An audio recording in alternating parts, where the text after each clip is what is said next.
Ini kita ada di Nyawiji Farm yang berlokasi di Kecamatan Mojogedang, Kabupaten Karanganyar, dengan total populasi saat ini kurang lebih 15.000 ekor.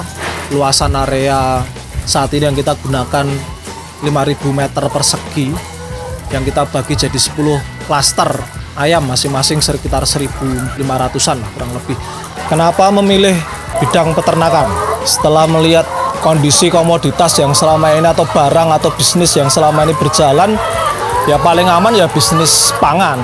Khususnya untuk peternakan dan ayam petelur ini ya harus paham betul bagaimana teknis memelihara, bagaimana menyiapkan sarana dan prasarana, harus tahu jalur suplai bibitnya sampai pakannya, sampai vaksinnya dan obatnya, harus tahu sistem dan mekanisme penjualannya, harganya, harus bagus dalam manajemennya. Tantangan terbesarnya sebetulnya di harga komoditas telur yang fluktuatif, naik turun, sama sekali tidak ada proteksi, tidak ada harga eceran tertinggi, harga eceran terendah tidak ada. Jadi pemerintah tidak turun tangan dalam menentukan harga ini, sehingga akhirnya itu jadi hal yang di luar kontrol dan kemampuan kita, sehingga itu jadi faktor yang harus dilindungi dan diproteksi oleh pemerintah saat ini. Kalau terjadi misalnya harga telur ternyata di bawah HPP kita, ya harus kita terima. Kondisi itu saya pikir harusnya bisa diperbaiki. Jadi bisnis peternakan ini jadi akhirnya mungkin bisa lebih berkembang daripada saat ini.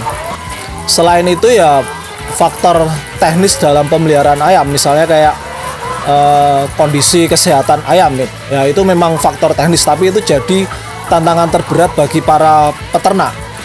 Jadi tidak ada pilihan lain kecuali peternak memang harus menguasai faktor teknis itu, tidak ada pilihan lain. Jadi syarat untuk menjadi peternak kalau mau berhasil ya harus menguasai faktor teknis, itu tidak bisa ditawar saya pikir. Ya faktor cuaca ya memang perlu diantisipasi karena itu mempengaruhi kesehatan ayam. Cuman ya tetap bisa diantisipasi asal kita mencatat dan kemudian mempelajari siklus alam, siklus cuaca. Selain itu misalnya ada lagi SDM pengelola kandang dan lain sebagainya yang terjun langsung dalam pengelolaan kandang. Nah, itu juga faktor manusia jadi elemen yang penting juga, ya itu juga harus diperhatikan.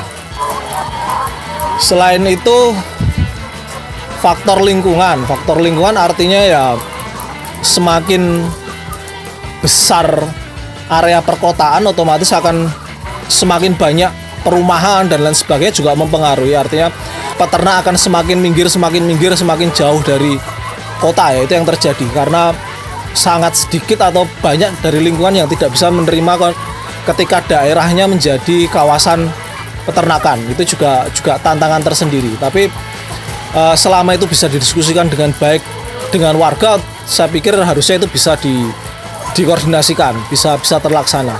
Pengennya kalau misalnya bisa berinovasi ya tetap arahnya kita ke close house, karena kandang kita saat ini masih kandang konvensional.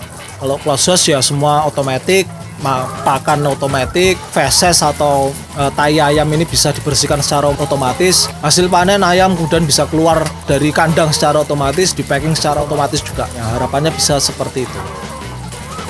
Ya saya pikir ini bisnis yang menantang dan kemudian masih berpotensi untuk terus berkembang, mudah-mudahan nanti ke depannya.